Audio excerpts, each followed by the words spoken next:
가난과 전염병으로 많은 이들이 고통에서 시달리던 1912년 일제강점기 시절입니다. 아시아의 작은 나라에 푸른 눈의 간호사가 찾아왔습니다. 독일에서 태어난 그녀는 미국으로 건너가서 간호학 공부를 마쳤습니다. 그리고 안락한 삶을 뒤로 한 채 32살 처녀의 몸으로 조선 땅에 오게 되었습니다. 조선에 도착한 그녀는 조랑말을 타고 전국을 순회하면서 나병 환자를 포함해서 온갖 질병에 걸린 사람들을 돌보고 다녔습니다. 자신의 이름조차도 갖지 못한 여성들에게 이름을 지어주었습니다. 그리고 순회할 때마다 온몸에 들러붙은 이를 잡느라고 밤을 지새우기를 여러 차례 했습니다. 당시 조선의 보건의료시설은 매우 열악했습니다.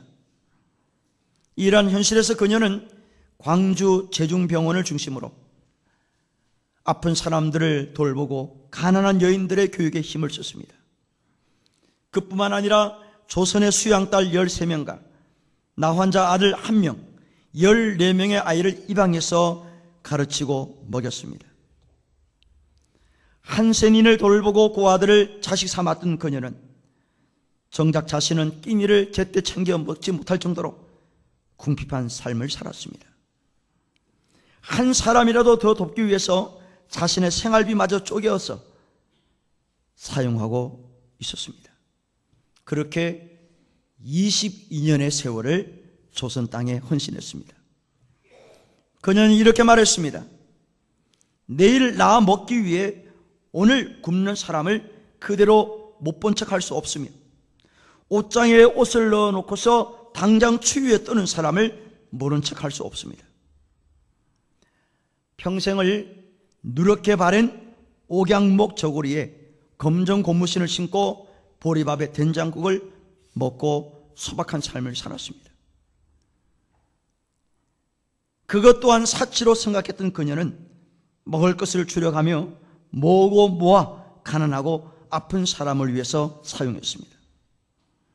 그런데 그분은 영양실조로 54세 나이로 이 세상을 떠나게 되었습니다. 자신의 장기마저도 의학 연구용으로 기증했습니다. 그분이 남긴 것은 거린들에게 나눠주고 남은 동전 7전, 강냉이 가루 2홉, 그리고 반쪽짜리 담요 외엔 아무것도 없었습니다. 그분이 소천하자 1000여 명에 달하는 장례 행렬이 이어졌습니다.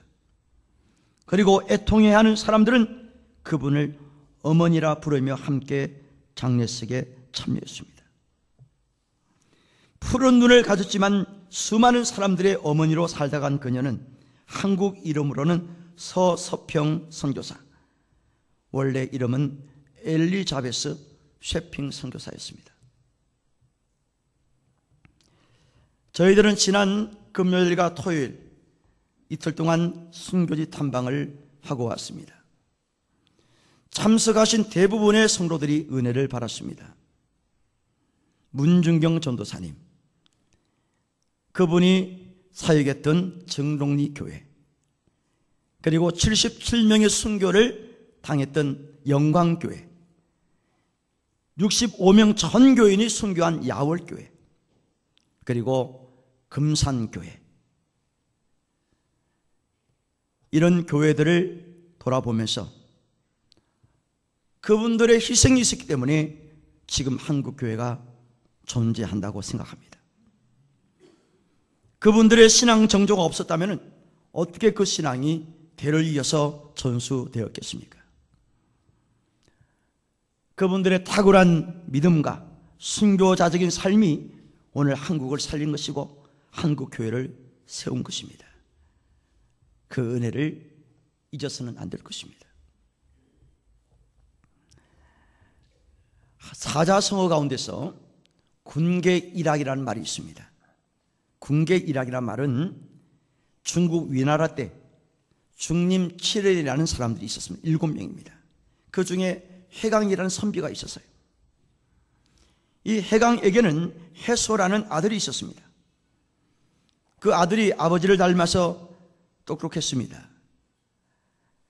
그래서 해소는 왕에게 벼슬을 받게 됩니다. 벼슬을 받아서 난생 처음으로 위나라 수도였던 안읍이라는 곳에 입성을 하게 됩니다. 그때 이 아들 해소가 의젓하게 거리를 걸어가는 모습을 그 아버지의 친구가 보게 된 겁니다. 그 이튿날 친구를 찾아가서 이렇게 얘기를 했다고 그래요. 자네 아들 해소는 자세가 의젓하고 잘생겨서 마치 닭무리 속에 한 마리의 학이 내려 앉은 것 같아 라고 칭찬을 했다는 겁니다. 그때 나온 사자성어가 군계일학이라는 말입니다. 이 말의 뜻은 여러 평범한 가운데서 눈에 띄거나 뛰어난 사람을 가리켜서 군계일학이라는 말을 우리는 사용하게 됩니다. 오늘 읽은 본문에는 초대 교회였던 고린도 교회에 사도 바울이 몇 사람을 소개하고 있습니다. 이분들은 당시 여러 믿음의 사람들 가운데서 영적인 군계일학 같은 사람들이었습니다. 다시 말해서 영적으로 탁월하고 믿음으로 탁월하고 신앙적으로 본이 되는 이런 사람들을 몇 사람 거명하고 있어요. 그 사람들이 누구냐? 오늘 성경 본문에 보면 몇 사람이 나옵니다. 스데바나, 그리고 부드나도, 그리고 아가이고, 그리고 아굴라 브리스가 부부를 말씀하고 있습니다. 자, 먼저 스데바나라는 사람을 한번 보겠습니다. 스데바나는 15절에 나와 있어요. 자, 15절 다 같이 한번 읽겠습니다. 시작. 형제들아, 스데바나의 집은 곧 아가야의 첫 열매요 또 성도 섬기기로 작정한 줄을 너희가 아는지라 내가 너희를 권하노니. 됐습니다. 이 15절에 보면은 스데바나라고 말하지 않고 스데바나의 집이라고 말합니다. 그러면 스데바나의 집은 뭘 말하는 거예요? 우리가 살고 있는 그 집을 말하는 게 아닙니다. 건물, 빌딩을 말하는 게 아니에요. 가족을 말하는 거예요. 스데바나의 가족, 스데바나를 중심으로 온 가족이 탁월한 신앙을 가졌다는 거예요. 그러면 그 탁월한 신앙이 뭡니까? 성도들을 섬기기로 작정한 가정이었다. 스데바나의 가정은 고린도 교회 성도들뿐만 아니라 초대교회 성도들의 정말 본이 되는 그런 가정이었어요. 성도들을 잘 섬기기로 아주 유명한 그런 가정이었다는 거예요. 이 스데바나의 가정은 아가야 지방에서 처음 전도를 받고 세례를 받은 가정이라고 그랬습니다. 사도 바울이 아가야에 도착해서 처음 복음을 전하고 그 사람이 예수 믿고 세례를 받게 되고 온 가족이 예수 믿고 세례를 받게 된 그런 가정입니다. 이것도 좀 내세울 만한 조건이 되겠지만은 더 중요한 것은 스데바나의 집은 온 성도들을 섬기는 일에 하나 된 가정이었습니다. 작정만 하고 생각만 하고 안 섬긴 것이 아니고요, 실제로 성도들을 잘 섬긴 가정이었습니다. 이 사실에 대해서는 고린도 교회 성도들 누구나 다 알고 있는 사실이라고 그랬어요. 사랑하는 성도 여러분,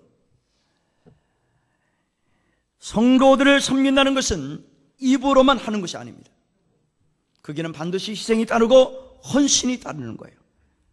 그 희생에는 노력, 봉사도 따르고 물질도 따르게 되는 거예요. 우리 교회에서도 성도들 가운데서 타고나게 교회 성도들을 잘 섬기는 성도들이 있습니다. 가정이 있습니다. 그분들의 헌신 때문에 교회가 세워지고 건강해지고 좋은 믿음의 소문이 퍼져나가게 되는 겁니다. 할렐루야. 여러분 가운데서 성도들을 잘 섬기는 그런 분들 잘 들으십시오. 기회가 되고 환경이 되고 감동이 되어서 성도들을 섬기고 교회를 위해서 섬기실 때 감사하시길 바랍니다. 하나님께서 내게 마음에 감동을 주신 것, 은혜를 내 마음속에 불어넣어 주셔서 저 일은 내가 감당해야 되겠구나, 저 일은 우리 가정이 감당해야 되겠다, 이런 마음을 하나님이 주신다는 거예요. 주시지 않으면 할 수가 없어요. 하나님께서 나에게 주셨기 때문에 내가 자원하는 마음으로, 기쁨으로 교회를 섬기고 성도들을 섬기는 거예요.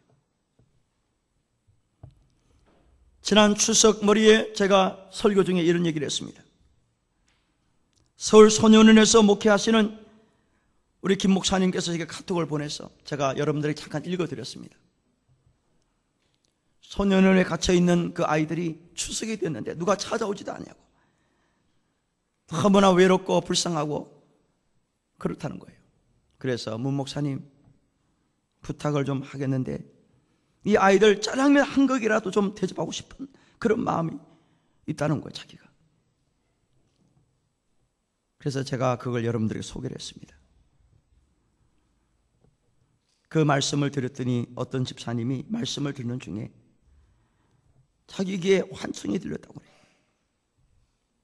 짜장면 100명분 네가 하면 안 되겠느냐, 네가 감당하면 안 되겠느냐,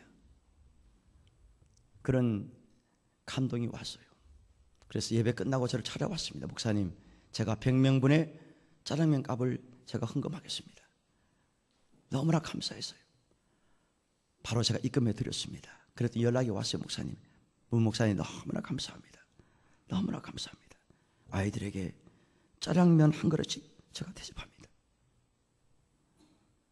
여러분, 기회가 되고 환경이 되고 감동이 돼서 선한 일을 할 때, 성도들을 섬길 때 하나님 감사합니다. 제가 할 수 있도록 은혜 주신 감사해요. 우리 가정이 할 수 있게 된 것 너무나 감사합니다. 먼저 하나님께 감사할 수 있기를 주의 이름으로 축원합니다. 스데바나의 가정이 그랬다는 거예요. 스데바나 가정이 그랬습니다. 성도들을 잘 섬긴 그런 탁월한 가정이었습니다. 또 두 사람을 소개합니다. 부드나도 아가이고, 17절에 나왔습니다. 스데바나, 부드나도 아가이고 세 사람은 부족한 것을 채웠습니다. 그랬어요. 스데바는 조금 전에 제가 말씀드렸습니다. 부드나도 아가이고 이 두 사람도 교회를 위해서 헌신했던 사람이라는 거예요. 구체적으로 어떤 헌신이 있었습니까? 너희의 부족한 것을 채우더라. 고린도 교회에 부족한 것을 채웠다고 라고 말합니다. 고린도 교회는 아마 그 16장 앞부분에 보면은 재정적으로 힘들었던 교회 같아요. 교회가 재정적으로 힘들었을 때 이 스데바나와 부드나도와 아가이고가 와서 물질로 헌신을 했다, 그 얘기입니다. 우리가 물질이 없으면요, 선한 일을 하고 싶어도 못하는 거예요. 하나님이 기뻐하는 일을 하고 싶어도 할 수가 없어요. 마음은 있지만은, 교회가 해야 될 일이지만은 재정적으로 힘들다 보니까 할 수 없는 것이 그런 일이거든요. 그런데 그런 일을 스데바나, 부드나도, 아가이고가 힘을 합쳐서 고린도 교회를 위해서 헌신하고 또 자원해서 솔선해서 하나님께 드렸다는 거예요. 참으로 귀한 일입니다. 아까도 제가 말씀을 드렸습니다. 남들이 할 수 없는 일을 감당하게 될 때 감사하십시오. 내가 쓰임받다는 것, 우리 가정에 쓰임받을 수 있다는 것, 얼마나 감사한 일입니까? 어떤 분은요, 마음은 있어요. 목사님, 제가 꼭 하고 싶은데 제가 가진 것이 없네요. 제가 너무나 없어서 할 수가 없겠습니다. 제가 기도는 합니다. 그런 분들이 가끔 있어요. 뭔가 좀 선한 일을 하고 싶은데 할 수가 없는 거예요. 환경이 안 되니까. 그러나 기회가 되고 환경이 되고 감동이 돼서 선한 일을 하시는 여러분들 감사하시길 바랍니다. 감사하십시오. 특별히 교회 건축을 위해서 선교하는 일에 대해서 교회 행사를 하는 일이 있어서 선한 일에 자원해서 헌금을 하시고 찬조금을 내기시고 특별헌금을 하시는 분들이 계세요. 그분들의 물질과 기도의 후원으로 교회는 굳게 세워지고 하나님 나라가 확장되어지는 거예요. 우리 한남교회가 지역사회와 더 나아가서 세계를 품는 그런 교회가 될 수 있고 그렇게 되어갑니다. 빛과 소금 역할을 감당하게 되는 거예요. 제가 지난번에 잠깐 말씀을 드렸습니다마는 올 3월에 우리 당회원들과 성도님들이 캄보디아 선교를 다녀왔습니다. 저희들이 섬기는 장한일 선교사님 사역지를 돌보고 왔는데요. 품능국제학교를 섬기고 있습니다. 또 여러 교회를 섬기고 있어요. 품능국제학교를 방문했을 때 그 마당을 파고 있었습니다. 땅을 파고 있는 거예요. 그 뭐 하실 거냐 그랬더니 그 마당에다가 건물을 짓겠다는 거예요. 캄보디아 교회사 연구원을 짓는데요. 그런데 보니까 너무나 탁해요. 무슨 장비가 있는 게 아닙니다. 포크레인이 와서 땅을 파는 게 아니에요. 집을 지으려면 좀 깊게 파야 될 거 아닙니까? 건물을 세워가려면. 그런데 몇 사람 인부가 와서 삽으로 파고요. 삽으로 파고 거기다가 쇠 말뚝을 몇 개 이렇게 철근을 몇 개 이렇게 얼기설기 해놨더라고요. 너무나 비참해요. 저 양반이 무슨 일을 저렇게 하는가. 땅을 팔려면 무슨 장비를 가져와서 파야지 깊게. 그냥 삽자루 몇 개 갖고 파고 앉았어요. 좀 튼튼하게 지으려고 그러면은 철근도 여러 개 들어가고 그래야 되는데 좀 엉성한 것 같아요. 그래서 아니 어떻게 일을 그렇게 합니까? 그랬더니 캄보디아는 환경이 그래서 그럴 수밖에 없다는 거예요. 그래서 이제 기도하고 하나님께 기도하고 일하고 계신다는 거예요. 그때 우리 단기 선교팀이 감동이 되고 해서 절약해서 헌금을 했습니다. 헌금을 하고 돌아와서 어떤 분이 또 1,000만 원을 무명으로 헌금을 했습니다. 그래서 건물이 점점 세워져 가고 있었어요. 또 다른 분들이 헌금해서 이제 건물이 준공에 이제 곧 합니다. 11월 23일 날 준공 감사 예배를 드리게 됐는데요. 제가 물어봤습니다. 선교사님, 총 금액이 얼마 들었어요? 그랬더니 8천만 원 들었다는 거예요. 8천만 원. 제로로 시작했습니다. 제로로 시작했어요. 기도하고 시작했는데 하나님께서 우리 한남교회뿐만 아니고 또 여러 성도님들을 감동시켜서 건물을 짓게 하셨다는 거예요. 그때 보니까 막 땅 파는 거 보면 참 한심했어요. 지금 건물이 세워졌다는 거예요. 준공 예배를 드리게 됐습니다. 얼마나 감사합니까? 그래서 제가 더 자세히 물어봤어요.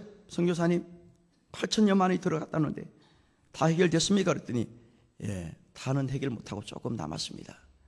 기도하고 있어요. 그래요. 저는 그걸 보면서 하나님은 하게 하시고 되게 하시는 하나님입니다. 따라하세요. 하게 하시고 되게 하시는 하나님이시다. 어느 누구를 통해서 하나님 마음에 감동을 주시니까 그분이 헌금을 하시더라는 거예요. 전혀 알지도 못한 분이 연락이 와가지고 목사님 제가 헌금하겠습니다. 누구 소식을 듣고 그랬다는 거예요. 자기가 뭐 연락한 것도 아닌데 이게 한 달이 건너서 누가 얘기를 듣고 헌금을 해 오셨다는 거예요.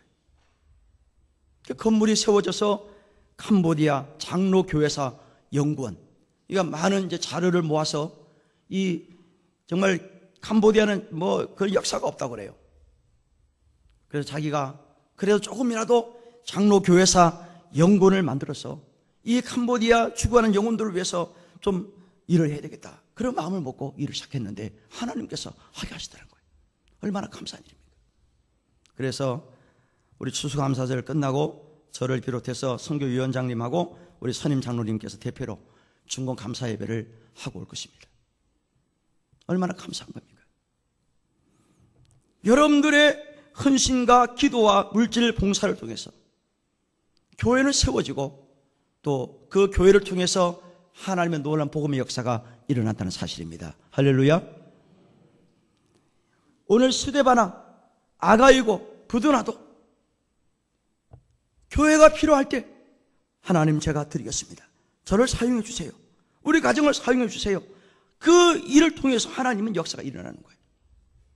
얼마나 감사한 일입니까?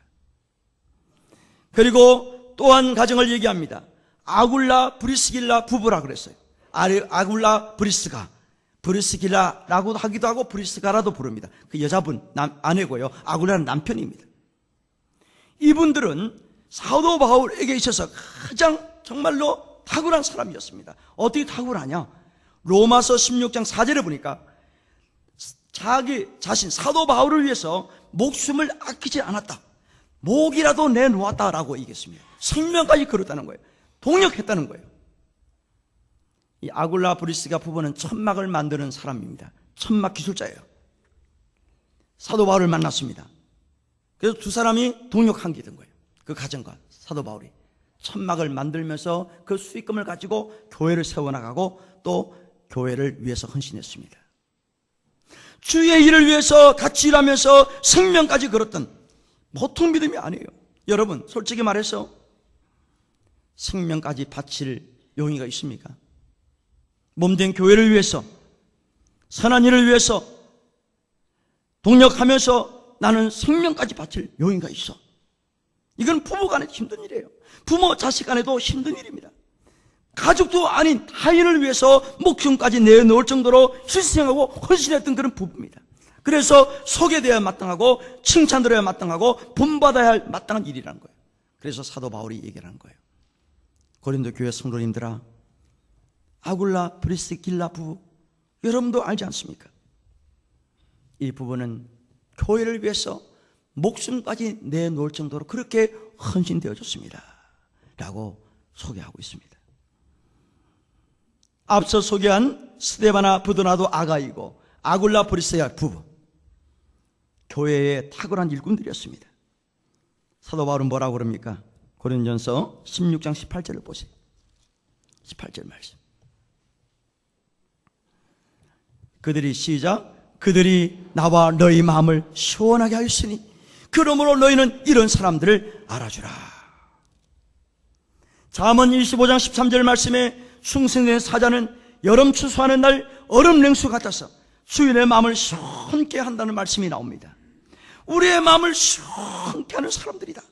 저분들이야말로 우리 한남교회에 정말로 시원케 하는 사람들이다. 시원케 한다는 말은 생기를 부른다는 말입니다. 생기를 부르는. 우리 교회에서 잘 섬기는 분들, 교회를 위해 헌신하는 분들, 그분들은 우리의 마음을 시원케 하시는 분들이고 하나님의 마음을 시원케 하는 분들입니다. 믿으시면 아멘 하십시오. 이런 사람들 알아주라는 거예요. 알아주란 말은 뭐예요? 본받으라, 그런 뜻입니다. 본받으라. 그분들의 탁월한 희생과 헌신을 새기고 그분들을 본받아서 함께 일하고 함께 순종하고 함께 교회를 세워나가라. 사도 바울이 고린도 교회 성도들에게 권면하고 있습니다. 이 권면은 오늘 우리 한남교회 성도들에게도 동일한 권면입니다. 하나님은 그 시대마다 사람을 세우셔서 일하게 하십니다. 순교자로 순교할 수 있는 환경과 믿음을 때로는 주십니다. 제가 조금 전에 처음에 말씀드린 정동리 교회 문중경 전도사님, 제가 한번 말씀을 드린 기억이 나는데요. 이분은 너무나 비참한 삶을 살았던 분이에요. 시집을 왔는데 남편이 이미 다른 여자와 살림을 차리고 있었어요. 구박당했습니다. 외면당했어요. 남편으로부터. 그래도 시아버지가 잘해주셔서 버티고 살았습니다. 근데 그 시아버지가 세상을 떠나고 말았습니다. 결국 이분은 목포로 나올 수밖에 없었어요. 쫓겨난 거랑 마찬가지죠. 목포에서 이성봉 목사님의 말씀을 듣고 그분이 믿음 생활을 하기 시작합니다. 그리고 신학교에 들어갔어요. 신학교에 들어가서 졸업을 하고 어디로 간 줄 아세요? 전도하려고. 자기 남편이 여자와 사는 임자도라는 곳이 있어요. 임자도, 신안에. 임자도에 전도하러 들어갑니다. 여러분 갈 수 있겠습니까? 남편이 살고 있는, 애를 낳고 사는 다른 여자와 함께 그 동네에 가서 복음을 전한다는 게 이게 쉬운 일입니까? 그런데 그분은 들어갔습니다. 많은 고초를 당했어요. 그렇지만 그는 교회를 세웠고요. 신안군 일대에 100여의 교회를 세웠습니다. 여자 몸으로서 100개의 교회를 세웠어요. 그분이 전한 복음 때문에 그 신안군에 훌륭한 목회자들이 많이 배출되었습니다.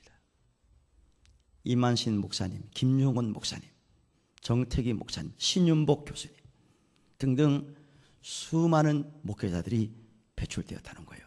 그분의 말씀을 듣고, 어릴 때 말씀을 듣고 헌신의 삶을 살았습니다. 6.25 동란이 일어났어요. 6.25 동란이 일어났을 때 공산당이 그 섬까지, 정도까지 서들어왔대요.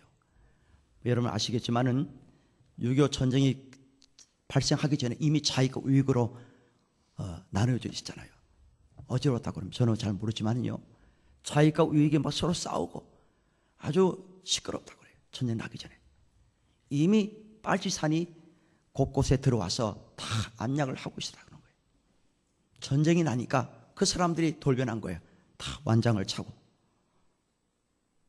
사람들 핍박하고 죽이기 시작하는 거예요. 군인들, 경찰 가족들, 고위직 인사들, 부자들 다 죽였잖아요. 죽창을 다 찔러 죽이고 다 뺏어버리고. 그런 일이 6.25 때 있었다고 그래요. 그런데 전쟁이 나니까 이 전도사님이 나는 다시 가야 된다. 정도로 가야 된다. 교인들이 지금 있는데 내가 살고자 여기 있으면 되겠느냐. 그분이 정도로 다시 들어가서요, 공산당에 잡혀가지고 결국 순교를 당합니다. 저 교인들을 살려주세요. 내가 죽겠습니다. 내가 죽을 테니까 저 사람은 살려주세요. 저 사람 살려주세요. 결국 전도사님이 대표로 결국 죽창에 찔리고요, 목숨이 아주 살아있으니까 거기 목에다 총을 겨누어서 바로 즉사시켰습니다. 순교하셨어요. 그 제목이 뭔 줄 아세요? 저 여자는 씨암탉이라는 거예요. 씨암탉이다. 저 여자 때문에 새끼들이 자꾸 나니까 저 씨암탉을 죽여라. 그게 제목입니다. 씨암탉을 죽여버린 거예요. 그럼 죽으시면서 저분들을 용서해 주십시오. 저들이 알지 못해서 저렇습니다. 주님 용서해 주십시오라고 순교를 하셨습니다. 그분이 개척한 교회가 배교교회가 됩니다. 정도는요 90% 이상이 예수 믿어요. 교회가 11개 교회입니다. 담배를 피우지 않는 그런 섬이 되었습니다. 그 외에도 수많은 교회가 많았어요. 영광교회는요 성도들 77명이 순교를 당했습니다.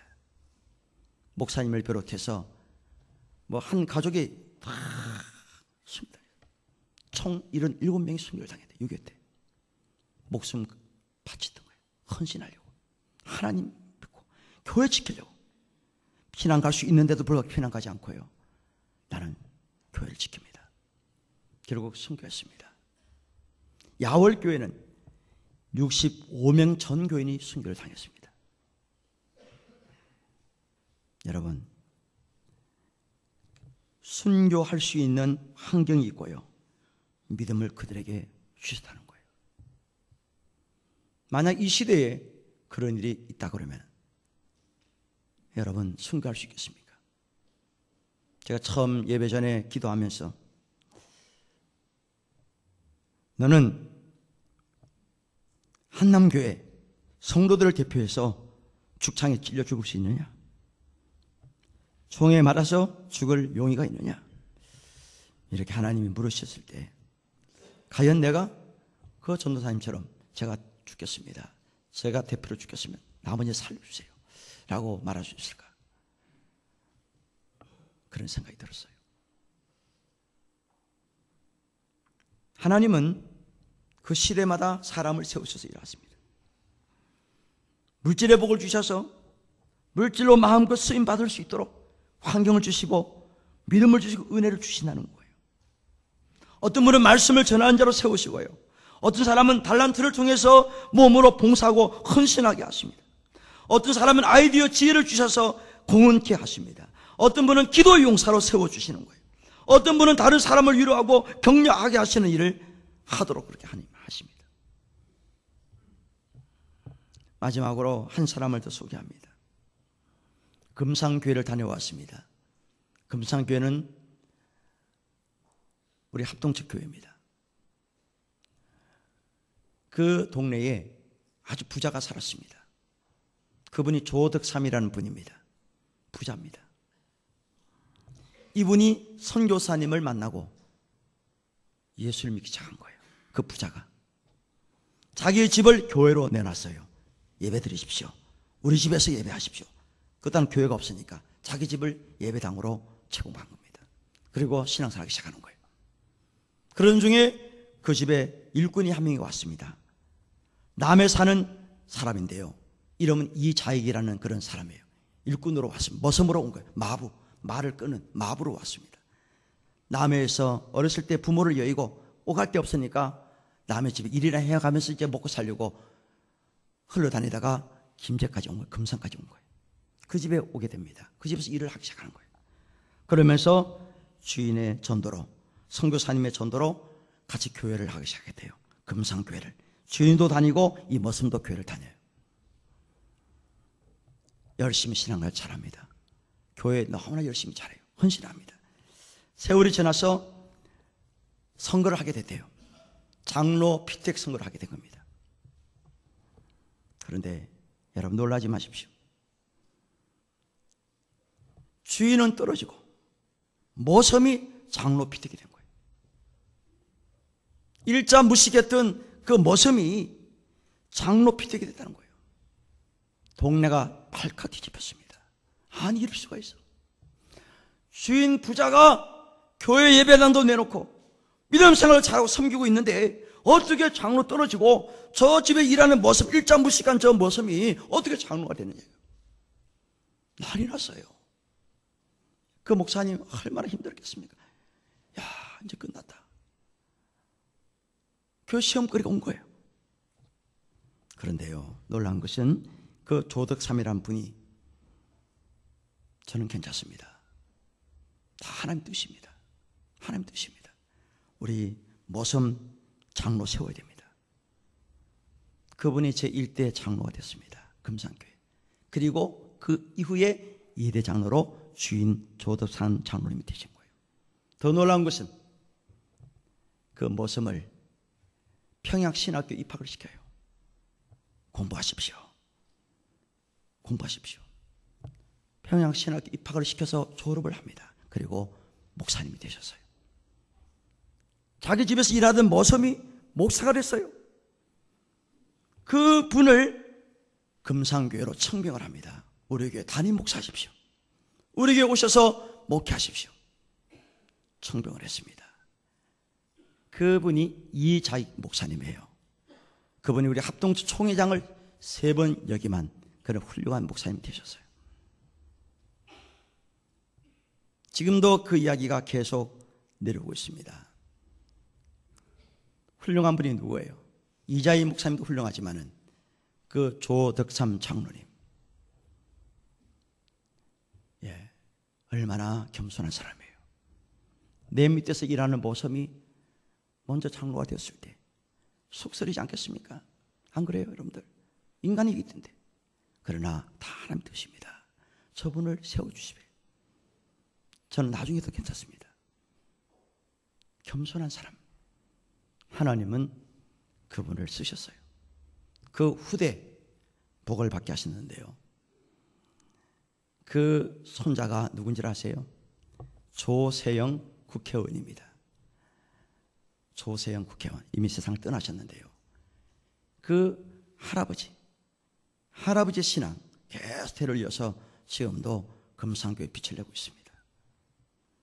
사랑하는 성도 여러분, 군계 일학, 탁월한 영적 군계 일학 같은 사람이 있기 때문에 한국교회가 지금도 지속되고 있고 앞으로도 지속되는 거예요. 우리 한남교회 우리 성도님들 영적인 군계 일학 같은 성도가 되시기를 주의 이름으로 축원합니다. 하나님 여러분을 필요로 하고 있습니다. 여러분을 헌신을 사용하기를 원하시는 거예요. 어느 누구를 바라보는 게 아니고 하나님 나보고 너 순교할 수 있겠냐? 너 가진 거 내놓을 수 있겠어? 내가 좀 사용해야 되겠다. 나를 위해 좀 사용해다오. 이렇게 말하실 때 주님 제가 기꺼이 드리겠습니다. 제 목숨까지 드리겠습니다. 라고 할 수 있는 그런 결단과 그런 믿음의 소유가 되시기를 주의 이름으로 축원합니다. 그렇게 되면 우리 한남교회뿐만 아니고 우리 한국교회가 더욱더 강해지고 더 굳게 부흥되는 역사가 저는 나타날 줄 확신합니다. 다시 한번 찬양하십시다.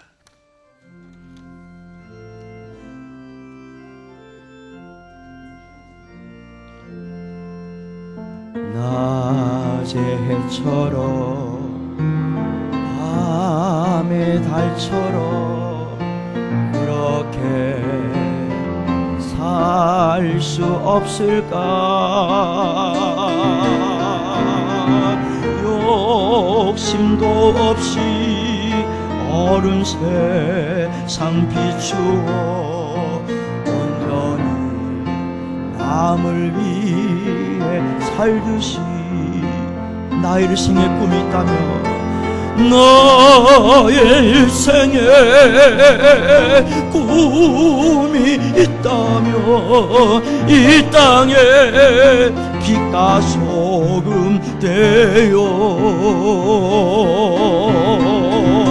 단 한 영혼 지친 영혼을 주님께 인도하고픈데